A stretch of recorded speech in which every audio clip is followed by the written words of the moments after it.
Стал Алмазик Гараев, а победителем Динар Авкадеев, тренер Ильнар Емединович Гараев.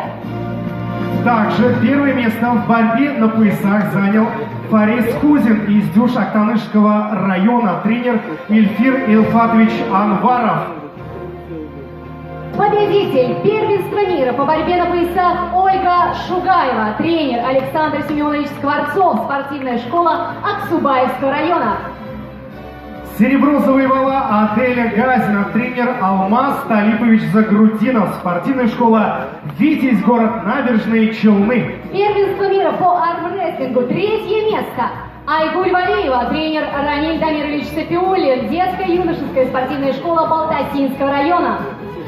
На втором месте Екатерина Прусакова, а на первом Аделя Фаздалова. Обе спортсменки, воспитанницы спортшколы «Батыр», город Чистополь, тренер Радик Рашидович Камалов. Чемпионат мира по борьбе на поясах. Первое место Тимур Латипов, тренер Барир Равильевич Сулейманов, спортивная школа Алексеевского района.